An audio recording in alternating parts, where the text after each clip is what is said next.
जीवित रहने पर रखें अपने अंगों का ध्यान और मृत्यु के बाद करें अंगों का दान।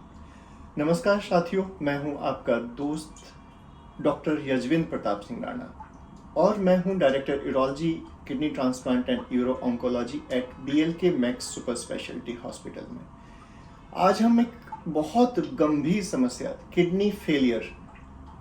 आमतौर पर ये देखा गया है कि किडनी की जो प्रॉब्लम्स हैं वो लेट डायग्नोस हो रही हैं और कुछ स्थिति में जब किडनी बिल्कुल फेल हो जाती है उस स्थिति में पेशेंट्स का डायग्नोसिस होता है और उनके पास सिर्फ जीवन जीने के लिए या तो डायलिसिस या किडनी ट्रांसप्लांट, यही दो ऑप्शन बचते हैं।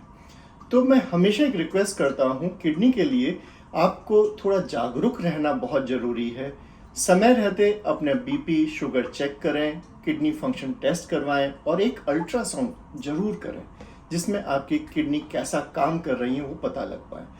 किडनी फेलियर हो जाने के बाद बहुत बहुत तकलीफ भरा जीवन व्यक्ति को जीना होता है, क्योंकि किडनी के लिए जो ऑर्गन है आपको या तो कोई आपके परिवार में से ही जो पूरा स्वस्थ हो, जिसके दोनों किडनी बहुत अच्छी हो, वही दान कर सकता है, या फिर कैडेवर भारत में बहुत ही कम अवेलेबल है, क्योंकि ये जागरूकता कि हम मृत्यु के बाद में भी अपने ऑर्गन्स को डोनेट करें, लोगों की मदद करें, ये बहुत मानकर चलिए कि इतनी बड़ी प्रॉब्लम चल रही है कि organ shortage is a big challenge.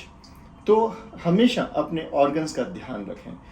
अब जैसा कि ये ऑर्गन डोनेशन वीक चल रहा है, तो यहाँ पर मैं यही जागरूकता देना चाहूँगा कि अगर ऐसी कोई स्थिति बनती है जिसमें आपके ऑर्गन स्वस्थ हैं लेकिन ब्रेन डेड स्थिति हो गई है, तो प्लीज़ अपने जो भी आपका रिश्तेदार है, इस व्यक्ति को, जहाँ पर आप हॉस्पिटल में एडमिट हैं और वो अगर ICU में स्थिति में है कि उनके ब्रेन को अब रिवाइव नहीं किया जा सकता है, जिसको हम ब्रेन स्टेम डेथ कहते हैं, उस स्थिति में ऑर्गन डोनेशन के लिए आप आकर अपनी स्वेच्छा से दान के लिए कहें। इससे कम से कम 8 लोगों का जीवन बच सकता है। अब नेक्स्ट जो इम्पोर्टेंट बात मैं बताना चाहूँगा यहाँ पर है, जब आपको परिवार से ही किसी को किडनी दान करने का ज़रूरत है, जैसे किडनी फेलियर हुआ किसी भाई या किसी भी परिवार में किसी व्यक्ति जिसको किडनी की ज़रूरत है और आप अगर स्वस्थ हैं, तो आपको बिल्कुल चिंता नहीं करनी है। आपका इस लेवल पर टेस्ट किया जाता है कि सारे ऑर्गन बिल्कुल स्वस्थ हैं, 100%, आपके जीवन को कोई नुकसान नहीं होगा, तभी हम एक किडनी आपके शरीर से लेते हैं और वो किडनी ली जाती है जिसका फंक्शन थोड़ा कम होता है। जो अच्छी बेटर रहने वाली किडनी आपके ही शरीर में छोड़ी जाती है। तो ऑर्गन डोनर जो लाइव डोनर हैं, उनको भी किसी तरफ से बिल्कुल परेशान होने की ज़रूरत नहीं है। जहाँ पर ये बातें हम लोग बहुत रेगुलरली किडनी डोनेशन प्रोग्राम करते हैं, तो हमारे यहाँ 100% डोनर सेफ्टी इंश्योर करने के बाद में ही आपको एक्सेप्ट किया जाता है। अब जब ट्रांसप्लांट हो गया, उसके बाद में जो रेसिपिएंट है उसके जीवन को भी बहुत सावधानी से आगे लेके जाना होता है, जिसमें 3 बहुत इंपॉर्टेंट बातें ध्यान रखनी होती हैं, जो कि मैं किडनी ट्रांसप्लांट के बाद रेसिपिएंट्स को समझाता हूँ।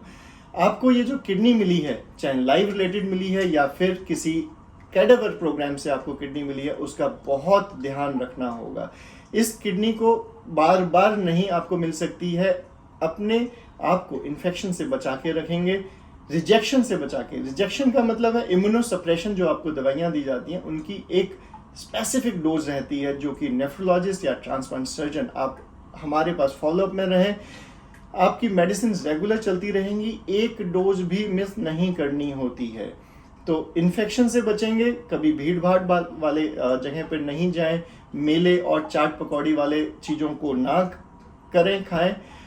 अपना ध्यान रखें, घर पे बनी हुई चीज़ें जो कि बिल्कुल सावधानी पूर्वक बनाई गई हैं, इन्फेक्शन होने का रिस्क कम है, ऐसी ही चीज़ों को खाएंगे, दवाइयाँ समय पर लेंगे और अपना फॉलोअप रेगुलरली करेंगे। ये पाया गया है, अगर आप अपना ध्यान रेसिपिएंट होने के बाद किडनी को बहुत केयरफुली लेके चलते हैं, तो आपके ट्रांसप्लांट का सक्सेसफुल रहने का बहुत दिनों तक आप उसके इंश्योर कर सकते हैं कि आपकी किडनी सेफ रहे। Thank you.